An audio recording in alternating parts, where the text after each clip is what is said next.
सुंदरपुर एक हरा भरा, शांत और सौम्य गांव था।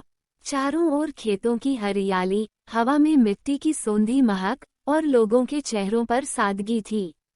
लेकिन गांव के एक कोने में एक ऐसा घर था जहां हर दिन एक नई चिंता जन्म लेती थी। इस घर में रहते थे राघव और उसकी बीमार मां शोभा। राघव की उम्र लगभग 18 वर्ष थी, पर हालात ने उसे वक्त से पहले बड़ा बना दिया था।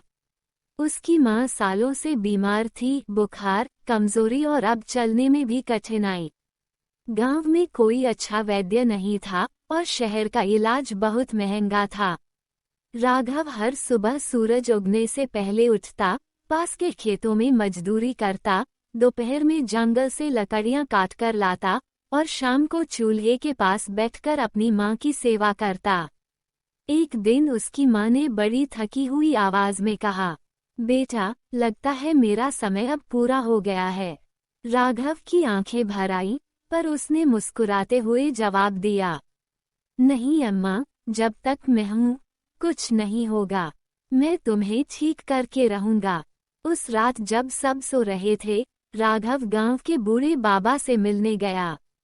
बाबा बहुत पुराने थे और कहते थे कि उन्होंने कई चमत्कार देखे हैं। राघव ने अपनी मां की हालत बताई और मदद की गुहार लगाई। बाबा ने अपनी आंखें बंद की और धीमे स्वर में बोले, उस घने जंगल के भीतर एक नीला फूल है, वो फूल जादुई है। लेकिन वह केवल उन्हें मिलता है जिनका दिल निस्वार्थ होता है। जो उसे पाने की लालसा लिए जाते हैं, वे खो जाते हैं। राघव ने बिना एक शब्द कहे प्रण ले लिया, मैं उस फूल को लेकर ही लौटूंगा, अम्मा के लिए। सुबह की पहली किरणें जब आसमान पर फैली, राघव ने एक छोटी पोटली बांधी। उसमें था थोड़ा सा सूखा खाना, एक लोटा पानी और मां की तस्वीर। उसने मां के सिर पर हाथ रखा और धीरे से कहा, मैं जल्द लौटूंगा अम्मा, फूल लेकर, जीवन लेकर। मां तो अचेत सी थी, लेकिन राघव की आंखों में संकल्प की अग्नि थी। गांव के बाहर वही पुराना जंगल था, जिसके बारे में बच्चों को डरावनी कहानियां सुनाई जाती थीं। कहा जाता था कि कोई गया तो फिर लौटा नहीं, लेकिन राघव का दिल डरा नहीं। जैसे ही वो जंगल के भीतर गया, चारों ओर अजीब सी खामोशी थी। पक्षियों की चहचहाहट तक नहीं। पेड़ इतने ऊंचे और घने थे कि रोशनी की किरणें भी जमीन तक नहीं पहुंचती थीं। थोड़ी दूर चलने पर राघव को एक बूढ़ा साधु मिला, झुर्रीदार चेहरा, लंबी दाढ़ी और चमकती आंखें। साधु ने पूछा, क्यों आए हो बालक, किस खोज में? राघव ने हाथ जोड़कर जवाब दिया, एक नीले फूल की तलाश में, अपनी मां की जान बचाने के लिए। साधु कुछ देर चुप रहा, फिर कहा, रास्ता कठिन है, जंगल की परीक्षाएं लोग सह नहीं पाते, पर तुम्हारा हृदय निर्मल लगता है। याद रखो, इस जंगल में तुम्हारे अपने डर तुम्हारे सबसे बड़े शत्रु होंगे। और यह कहकर साधु गायब हो गया, जैसे हवा में घुल गया हो। राघव ने सफर जारी रखा। पहली रात जंगल में ठंडी थी, लेकिन राघव का दिल गर्म था। आग जलाई, मां की तस्वीर देखी और खुद से कहा, डरूंगा नहीं, पीछे नहीं हटूंगा। अगले दिन वह एक छोटी पहाड़ी पर चढ़ा। वहां उसे एक सुंदर हिरण मिला, जो घायल था। उसके पैर से खून बह रहा था। राघव के पास समय नहीं था, पर उसने अपनी पोटली फाड़ी, कपड़े से पट्टी बनाई और हिरण की मदद की। हिरण की आंखों में कृतज्ञता थी और फिर वो बिना लंगड़ाए भाग गया। तभी एक तेज हवा चली और एक आवाज गूंजी, दया पहला कदम है जादू तक। राघव हैरान था, क्या ये जादुई फूल की परीक्षा थी? रात होने लगी थी, लेकिन राघव का हौसला और मजबूत हो गया था। हर कदम उसे उस रहस्य की ओर ले जा रहा था, जहां सिर्फ उसे ही पहुंचना था। तीसरे दिन जंगल और भी गहरा हो गया था। सूरज की रोशनी बिल्कुल ही गायब थी। राघव को अब अपने ही पैरों की आहट डराने लगी थी, लेकिन मां की याद उसे आगे बढ़ने की शक्ति देती रही। दोपहर के समय एक जगह पहुंचा जहां 3 रास्ते आपस में मिलते थे। एक पर कांटों की झाड़ियों का जाल था, दूसरा दलदली पानी से भरा था और तीसरा सबसे सुंदर फूलों से सजा था। सामान्य सोच कहती कि सुंदर रास्ता चुनो, पर राघव को बाबा की बात याद आई। जादुई फूल उन तक पहुंचता है जो कठिन रास्ता चुनते हैं। उसने कांटों वाला रास्ता चुना। खून बहने लगा, कपड़े फट गए, लेकिन उसने हार नहीं मानी। रास्ता पार कर जैसे ही वह एक चट्टान पर चढ़ा, एक रहस्यमयी गुफा दिखाई दी। गुफा के अंदर से नीली हल्की रोशनी बाहर झांक रही थी, जैसे किसी अनजानी दुनिया का प्रवेश द्वार। राघव धीरे धीरे गुफा के अंदर गया।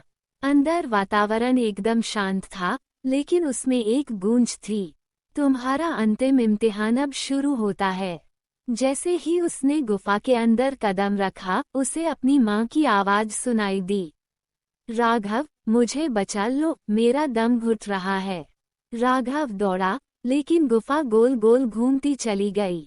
हर बार वही आवाज, हर बार अलग दिशा। वह रुका और सोचने लगा, ये असली नहीं हो सकता, ये मेरा डर है। उसने आंखें बंद की, गहरी सांस ली और कहा, मैं डर के पीछे नहीं भागूंगा। मैं जानता हूँ मेरी माँ सुरक्षित है जब तक मैं जिंदा हूँ। तभी गुफा की दीवारें कांपी और बीच में एक नीली झील प्रकट हुई। झील के बीचों बीच एक नीला फूल धीरे धीरे घूम रहा था। फूल के पास जाते ही एक आवाज फिर गूंजी, क्या तुम इस फूल का उपयोग केवल अपने लिए करोगे? राघव बोला, मैं इसे किसी स्वार्थ के लिए नहीं ले रहा। मैं बस एक माँ की जान बचाना चाहता हूँ। अगर मुझे उसकी जान के बदले अपनी देनी पड़े, तो भी मंजूर है। फूल तेज चमकने लगा। झील की नीली रोशनी राघव के चारों ओर फैल गई। एक पल में सब शांत हो गया। फूल उसके हाथ में था और एक हल्की सी गर्मी उसके सीने में समा गई। गुफा की छत से एक रोशनी निकली और एक दिव्य स्त्री की आवाज आई, तुमने न सिर्फ फूल पाया है, बल्कि खुद को भी। तुम्हारा प्रेम, त्याग और निडरता ही असली जादू है। फूल राघव के हाथ में था। वो ना तो भारी था, ना हल्का, लेकिन उसमें ऐसी ऊर्जा थी, जैसे वो पूरी पृथ्वी की शक्ति को संजोए हुए हो। राघव ने अपनी आंखें बंद की और माँ की तस्वीर को छूकर कहा, मैं आ रहा हूँ अम्मा, तुम्हारे लिए जीवन लेकर। जंगल से लौटते हुए राह अब उतनी डरावनी नहीं थी। वही पेड़, वही आवाजें, लेकिन अब सब कुछ शांत था, जैसे जंगल उसे विदा कर रहा हो। गांव के पास पहुंचते ही बच्चों ने उसे देखकर शोर मचाया। राघव वापस आ गया। राघव वापस आ गया। लोग हैरान थे, जिसने जंगल में कदम रखा था, वो लौट कैसे आया? और इतना शांत, इतना तेजस्वी कैसे दिख रहा है? राघव सीधे घर पहुंचा। माँ अब भी बिस्तर पर बेसुध पड़ी थी। राघव ने फूल को माँ के सिरहाने रखा और अपने हाथ जोड़कर बोला, हे फूल, अगर सच में तू जादुई है, तो मेरी माँ को जीवन दान दे दे। एक धीमी नीली रोशनी फूल से उठी और माँ के शरीर पर फैल गई। पूरा कमरा महकने लगा। कुछ ही पलों में माँ की सांसें गहरी होने लगी, होंठ हिले और आंखें खुल गईं। राघव, बेटा, माँ बोल उठी। उसकी आंखों में आंसू थे और राघव उन आंसुओं को देखकर रो पड़ा। अम्मा, आप ठीक हो गईं। पूरे गांव में ये चमत्कार फैल गया। लोग राघव से फूल देखने आए, पर उसने फूल को एक मंदिर में चुपचाप रख दिया। किसी ने पूछा, अब तू अमीर हो सकता है, सब कुछ मांग सकता है? राघव ने मुस्कुराकर कहा, जिसे सच्चा प्यार मिल जाए, उसे और क्या चाहिए। उस दिन से सुंदरपुर में एक नई परंपरा शुरू हुई। हर साल गांव वाले मिलकर फूल के मंदिर में दीप जलाते और सच्चे दिल से दुआ करते।